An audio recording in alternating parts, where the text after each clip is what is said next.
Donc d'abord, nous sommes très reconnaissants à M. Mantovani, M. Sanchi et M. Bougard de leur généreuse invitation. L'idée de History of Classical Scholarship remonte à un peu plus de 5 ans et part d'un constat assez banal.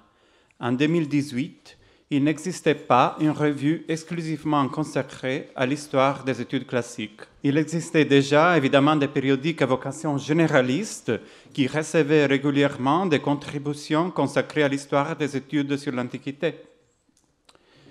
Les quaderni d'histoire ont parachevé depuis une génération, on vient de l'entendre, un modèle très original et inimitable dans lequel les sciences de l'Antiquité rencontrent l'histoire de l'Europe contemporaine et dans lequel l'étude de l'histoire de la discipline n'est jamais indépendante de l'analyse de son positionnement politique. Des contributions ponctuelles sur des problèmes spécifiques de l'histoire des études classiques ont également été publiées dans des revues qui ne traitent habituellement pas des questions historiographiques. On pensait au Journal of Roman Studies, Papers of the British School at Rome, le mélange de l'école française de Rome, le compte rendu de l'Académie des inscriptions et belles-lettres, Athénéum, Index, mais ce sont que des exemples. Ces dernières années, un certain nombre de revues ont vu le jour axées sur les problèmes de l'histoire de la réception ou de l'histoire de la tradition classique. Le International Journal of the Classical Tradition, fondé aux États-Unis, mais dirigé pendant des années par un classiciste allemand, Wolfgang Haase, et soutenu par un comité scientifique international. New Voices in Classical Reception Studies et Classical Reception Journal au Royaume-Uni, et surtout Anabase, dont Clément Bure vient de nous parler, qui s'est rapidement imposé comme un exemple original de convergence entre les études sur la tradition du patrimoine antique, l'archéologie des savoirs et l'historiographie, pour utiliser les titres des rubriques que Clément vient de nous montrer. En Italie, l'expérience positive de Incidenza dell'Antico est centrée sur l'histoire grecque et sa résurgence dans la culture moderne, ainsi que sur l'histoire de l'historiographie relative au monde grec. Nous avons toutefois estimé qu'il y avait place pour un nouveau projet qui, tout en reprenant certaines des idées inhérentes à d'autres initiatives éditoriales, pouvait être développé davantage. D'abord, nous nous sommes fixés des paramètres de travail. Nous ne pensions pas pouvoir justifier la création d'une nouvelle revue payante, à un moment où les enjeux de la diffusion des connaissances devenaient de plus en plus évidents et les budgets de la plupart des bibliothèques se réduisaient et continuent même aujourd'hui à être réduits. Nous ne voulions pas non plus être limités dès le départ par les contraintes légitimes qu'un éditeur imposerait. Le mode d'accès libre en ligne nous a offert de précieuses opportunités. Tout d'abord, la possibilité de ne pas limiter la longueur d'un article ou d'un dossier de documents, un facteur qui nous permet, entre autres, de publier des éditions de sources et des contributions inédites sans aucun souci particulier. D'autre part, la possibilité de publier des articles dès qu'ils sont prêts, sans devoir attendre un numéro papier, un choix qui nous aligne sur la pratique désormais répandue dans les sciences dures et dans de nombreuses sciences sociales, et qui a également l'avantage de créer des opportunités utiles, surtout pour les chercheurs en début de carrière. Notre calendrier de travail consiste généralement en 2 à 3 mois pour la lecture des propositions éditoriales par des évaluateurs anonymes, une période variable pendant laquelle les auteurs doivent apporter les modifications, suggérer si leur contribution est acceptée dans la revue, et 2 à 3 mois supplémentaires pour la phase éditoriale, y compris la correction des épreuves. nous avons également pu accepter en toute liberté des contributions dans un large éventail de langues et nous avons publié jusqu'à présent des textes en anglais, en italien, en français, en allemand et en espagnol. À l'avenir, nous espérons également accueillir des contributions en portugais et en grec moderne. Nous nous limitons cependant à un éventail de langues dans lesquelles nous sommes en mesure d'assurer un travail éditorial et rédactionnel de qualité. Nous sommes bien conscients que notre couverture n'est pas exhaustive. Le titre de la revue est anglais, mais son positionnement est résolument international et ne se cantonne pas à une tradition historiographique ou académique spécifique. Le mode de publication de History of Classical Scholarship est le format en libre accès Diamond Open Access. Cela signifie que nous n'imposons pas de frais financiers aux lecteurs ni aux auteurs. Ce sont communément appelés APC, Article Processing Charges, qui sont parfois exorbitants. Les frais de fonctionnement du projet sont relativement modestes et nous sommes, du moins pour l'instant, en mesure de les couvrir entièrement grâce aux contributions des institutions où nous travaillons, l'Université Ca' Foscari de Venise et l'Université de Newcastle. HCS repose, bien entendu, sur notre libre engagement et, plus encore, sur la collaboration des dizaines de collègues qui ont accepté d'évaluer les contributions reçues et dont l'expertise est déterminante pour la crédibilité de la revue. Il n'est pas exagéré de dire que cette générosité en acte est la leçon la plus précieuse de ces 5 années de travail. Il y a également une dernière considération fondamentale qui nous a persuadés de l'importance d'utiliser les formats en libre accès. En effet, nous sommes fermement convaincus qu'il est de notre devoir, en tant que chercheurs, de favoriser la libre circulation des résultats de la recherche scientifique le plus rapidement possible, en surmontant les limites inévitablement liées à la matérialité de la diffusion imprimée et les barrières économiques qui, tout en représentant pleinement l'importance du travail des éditeurs, s'avèrent parfois injustifiables et rendent élitiste l'accès aux articles publiés dans certains périodiques.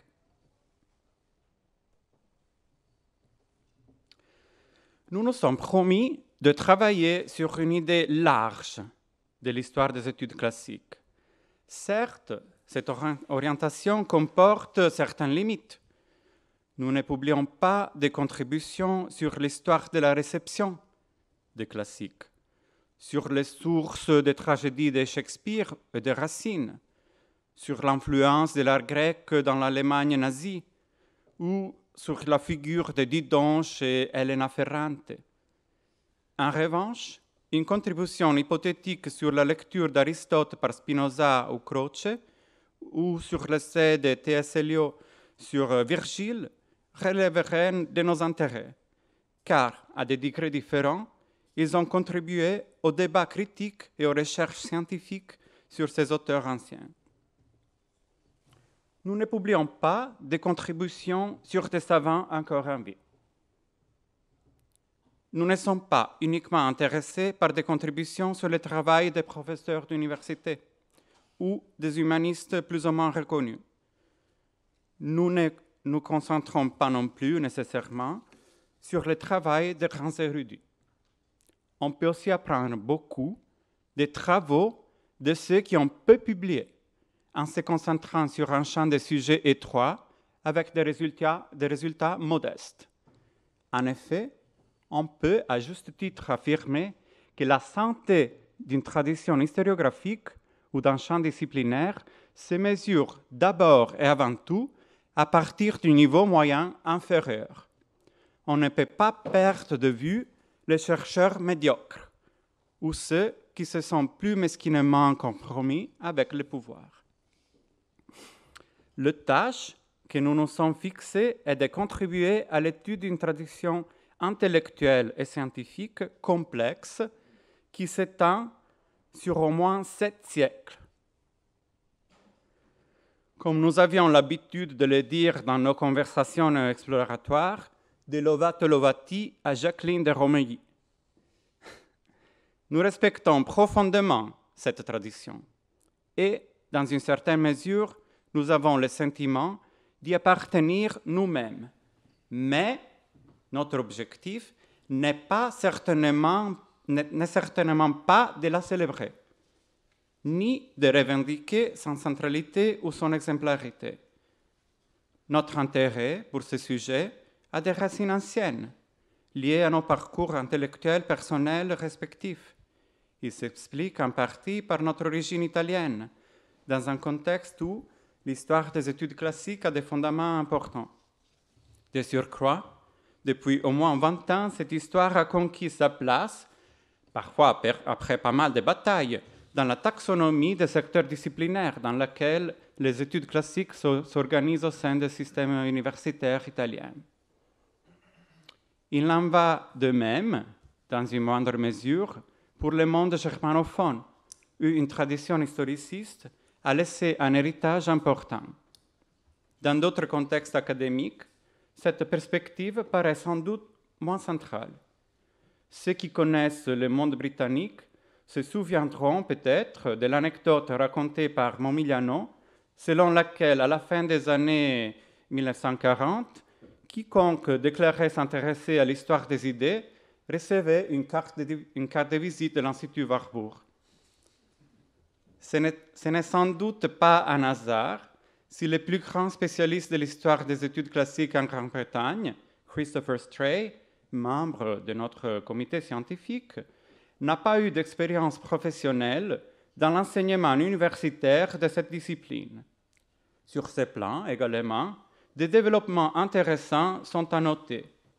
Pour rester dans le contexte britannique, les travaux de Stray ont marqué un nouveau modèle d'intégration entre l'histoire des études classiques au sens strict, l'histoire contemporaine et la sociologie, qui a permis d'écrire une nouvelle histoire des grandes institutions universitaires et d'ouvrir la discussion en l'investigation du rapport des études classiques avec les dynamiques de classe, notamment à travers l'étude de l'enseignement de la discipline dans les écoles. Je laisse la parole maintenant à Federico.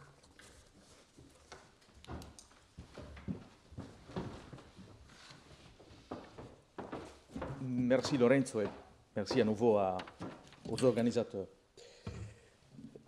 Je dirais quelques mots sur le contexte de notre entreprise. La genèse de notre revue en 2019 s'est entremêlée pour des raisons largement fortuites avec une séquence de débats et de controverses sur les perspectives des études classiques et leur compromission avec un passé de suprématie coloniale, d'impérialisme et de divers autres niveaux de privilèges, classe, genre, ethnicité. Et dans cette discussion, qui a pris une importance particulière en Amérique du Nord et s'entrecroise avec des développements politiques courants, contemporains, on a vu entrer en jeu, comme c'est souvent le cas, des motifs et des préoccupations de long terme et d'autres dictés par des polémiques contingentes qui ont également déterminé son succès médiatique, souvent par le biais de simplifications journalistiques brutales. Dans ces diverses déclinaisons, le débat a proposé le dépassement même des études classiques en faveur d'une antiquité au contour plus large et plus inclusif. Les études de la Méditerranée et de l'Antiquité, ou plus généralement une histoire globale de l'Antiquité, ont été évoquées comme de possibles évolutions nécessaires, en fait, selon certains collègues des études classiques. Ou encore une intégration plus étroite entre les études classiques et les études sur la réception, sur leur réception. Et d'autres ont proposé une intégration plus étroite et plus fructueuse avec les approches théoriques et méthodologiques issues de la pensée postcoloniale. Dans la confusion de polémiques politiques et journalistiques, la possibilité d'une abolition de la discipline a parfois été évoqué, comme vous le savez. C'est un scénario fictif qui ne tient pas compte de son histoire complexe et profonde. Il est légitime d'être divisé sur la santé et les perspectives de la discipline. Un débat vigoureux présuppose une confrontation étroite, ou du moins informée, avec son développement historique. La décolonisation de nos études doit certainement passer par une pleine compréhension des formes et des manières dont la compromission avec la praxis et le discours de la colonisation s'est développé, mais on critique une tradition en l'étudiant sérieusement. Et il suffit de suivre l'évolution historique de nos disciplines pour comprendre que leur décolonisation n'est pas du tout un thème nouveau et qu'elle est apparue sous différentes formes à différents moments de son histoire. Il y a plus d'un demi-siècle, Arnaldo Momigliano, encore lui, en 1967, parlait de la décolonisation de l'histoire ancienne comme de l'effort pour pratiquer une histoire au service d'un monde en mutation. Il parlait en particulier de l'histoire grecque, mais évidemment, il s'agit d'une remarque d'importance plus générale. Une histoire au service d'un monde en mutation qui ne veut pas se déclarer prisonnière de sa propre technique. Une discipline qui devait surmonter sa dette constitutive envers l'historiographie allemande et qui, à son tour, devait sortir des limites de sa propre pratique établie afin de s'ouvrir à de nouveaux stimuli théoriques et politiques. La tendance à inclure dans la perspective des sciences de l'Antiquité des stimuli externes, en évitant explicitement toute idéalisation de l'Antiquité, remonte d'ailleurs à la querelle des anciens et des modernes, puis s'est renforcée au XIXe siècle avec l'émergence d'une histoire institutionnelle et économique de l'Antiquité. M. Kampfer l'a récemment rappelé. Le lien entre l'activisme politique et les études classiques n'est d'ailleurs pas un produit de l'époque récente. Il existe un lien entre le radicalisme politique et l'étude de l'Antiquité qui a traversé toute l'histoire politique moderne. Rappeler cet aspect à Paris peut sembler superflu ou peut-être ridicule. Cependant, cette clarification vaut d'être faite, je crois, quand nous voyons certains débats récents en Amérique du Nord et en Angleterre aussi, où l'interdépendance entre l'activisme et les études classiques a été identifiée comme une étape nécessaire pour l'avenir, voire pour le salut même de la discipline, et où Pierre Vidal-Naquet a été reproposé comme un modèle indispensable de savant engagé, de activist scholar. HCS se présente comme un forum de discussion et de débat pluraliste. Ceci a été également démontré à certains égards par la discussion dans notre deuxième numéro en 2020 entre le regretté Ramsay MacMullen et Nathan Pilkington sur l'utilisation des indices de citation. Et ce sujet soulève également la question d'un autre niveau d'inclusion dans le débat académique, la position de la bibliographie qui n'est pas publiée en anglais. On en parlait évidemment hier d'un autre point de vue. Et en général, oui, la tension entre l'approche quantitative et l'approche qualitative dans nos études. L'histoire des études classiques a une pertinence qui va bien au-delà de l'approfondissement des questions d'identité, des problèmes d'autodéfinition. L'essentiel est de mieux comprendre l'histoire de nos questionnements et de nos connaissances. Il s'agit de comprendre comment la plupart des questions sur lesquelles nous travaillons ont un développement profond et complexe. Le présentisme est une arme à double tranchant. Dans sa forme la plus fructueuse, il offre des perspectives d'analyse majeures. Dans sa forme la plus néfaste et la plus courante, il se réduit à des exercices d'improvisation, au remaniement de ce qui est déjà connu, ou à la découverte de choses qui furent déjà découvertes, qui étaient tombées dans l'oubli et qui sont ensuite présentées comme nouvelles. En bonne foi.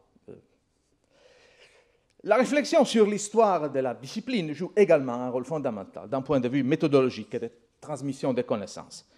Nous pensons qu'il est crucial de transmettre aux nouvelles générations de chercheurs une conscience critique de l'utilisation des outils du métier, savoir consulter une édition critique, un campus imprimé ou même un répertoire numérique signifie aussi et avant tout comprendre comment ces ressources ont été conçues, quels sont les travaux qui les sous-tendent, dans quel contexte historique les hommes et les femmes qui les ont créés ont opéré, et par conséquent, quelles sont les limites qui leur sont inhérentes. Et en d'autres termes, une pleine compréhension des sources anciennes, qu'elles soient textuelles ou matérielles, ne peut être obtenue qu'en étudiant les processus qui entourèrent leur découverte, leur publication et leur interprétation, ainsi que leur réutilisation intellectuelle ou physique. Et de ce point de vue, nous croyons que l'histoire des études antiques ne doit pas être un amusement du dimanche réservé aux chercheurs qui se sont déjà distingués dans leur domaine. Et nous sommes heureux d'avoir pu compter de nombreux chercheurs en début de carrière parmi les auteurs des articles que nous avons publiés jusqu'à présent. Lorsque nous recevons une proposition de publication, bien entendu, nous ne tenons pas compte du rôle académique de l'auteur ou de l'autrice, mais de la solidité du contenu, de la rigueur méthodologique, des idées novatrices qu'elle propose. Sur ces aspects, nous sollicitons systématiquement, comme nous l'avons dit, l'avis de lecteurs externes. Après 5 ans, le bilan d'une entreprise éditoriale ne peut être qu'imparfait et toujours forcément provisoire. D'un point de vue purement quantitatif, le nombre de contributions à la revue est un indicateur de succès. L'inauguration d'une série de volumes supplémentaires est également un signe de vitalité, est un résultat que nous n'avions pas prévu au début de notre entreprise, mais qui nous a permis d'accueillir des éditions de correspondance, comme celle de Ronald Syme par mon regretté ami Tony Burley, et aussi de volumes collectifs dont nous sommes particulièrement fiers. Ici, aussi celle entre Mommsen et Pais, Ashby et Lully, et puis tout récemment, Thucydides in the Age of Extremes and Beyond, Academia and Politics, par les soins de Luca Iori et Ivan Matjasic. Pour l'avenir, nous avons identifié 4 domaines sur lesquels nous aimerions travailler plus en profondeur et dans lesquels nous aimerions nous engager davantage. Le premier est l'élargissement de nos intérêts géographiques. Nous espérons accueillir des contributions sur le développement des disciplines classiques en Amérique latine, en Russie, dans l'ancien bloc soviétique, en Asie, en Afrique. De ce point de vue, nous sommes naturellement intéressés par le débat sur ce que l'on appelle les Global Classics. Et en effet, nous pensons que l'histoire des études classiques peut apporter une contribution significative à la compréhension des phénomènes globaux de l'époque dans laquelle nous vivons et des questions parfois pressantes qu'elle soulève. C'est précisément pour ces raisons que, dès sa conception, la revue a adopté une orientation résolument omnivore, interdisciplinaire, ouverte à toutes les facettes des sciences de l'Antiquité, histoire ancienne, critique textuelle, études littéraires, archéologie, épigraphie, numismatique, études religieuses, linguistiques, histoire économique, sociale et culturelle. Dans l'avenir, nous souhaitons également expérimenter d'autres potentialités offertes par l'Open Access qui ne nous contraignent pas à publier seulement des objets qui seraient des reproductions numériques du livre imprimé. Nous sommes donc prêts à faire de la place non seulement à la publication de documents textuels, mais aussi des sources pour l'histoire des études classiques de nature audiovisuelle ou numérique. Nous sommes conscients du fait, deuxièmement, que la plupart des contributions proposées et publiées dans HCS viennent actuellement de chercheurs masculins, blancs et issus de la culture européenne ou nord-américaine. Nous nous efforcerons de corriger cette tendance en atteignant un meilleur équilibre entre les genres et en rendant notre revue plus attrayante pour les collègues appartenant à des groupes qui tendent à être moins représentés dans l'académie. Évidemment, le processus d'évaluation double aveugle reste la règle, notre méthode de travail. Il n'y a pas de tension, il n'y a pas de contradiction entre ce principe inclusif, disons, cette aspiration inclusive et un contrôle rigoureux sur la qualité de ce que l'on produit.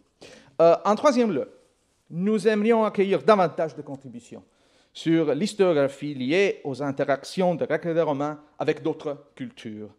des Étrusques aux Phéniciens, en passant par les Germains, les Thraces, les Parthes, les Arméniens, en vue d'examiner à la fois l'histoire des études des relations avec les cultures indigènes jusqu'à l'époque post-classique, et les réceptions et les débats modernes sur ces relations. Nous avons également l'intention de nous efforcer d'accueillir davantage d'études sur les catégories des savants qui sont historiquement moins représentées ou qui ont eu moins d'impact pour des raisons de genre, ethnicité, origine sociale ou même orientation sexuelle. Et enfin, nous aimerions accueillir davantage de contributions consacrées à l'étude des grandes lignes de la tradition au sein de la discipline, à côté des études monographiques et biographiques que nous avons pour la plupart publiées jusqu'à présent. Aussi bien qu'à l'écoute des voix, V-O-I-X, nous souhaitons être à l'affût des voix, V-O-I-E-S, pour mieux comprendre comment le processus plus large que nous appelons la tradition classique a été défini, pour suivre vraiment les voies à travers lesquelles l'histoire de la discipline s'est déployée. Comme vous pouvez le constater, c'est un programme de travail à la fois stimulant et exigeant qui nous attend. Nous sommes très reconnaissants de l'occasion qui nous est donnée de réfléchir avec vous à ces perspectives et à ces problèmes. Et nous vous remercions.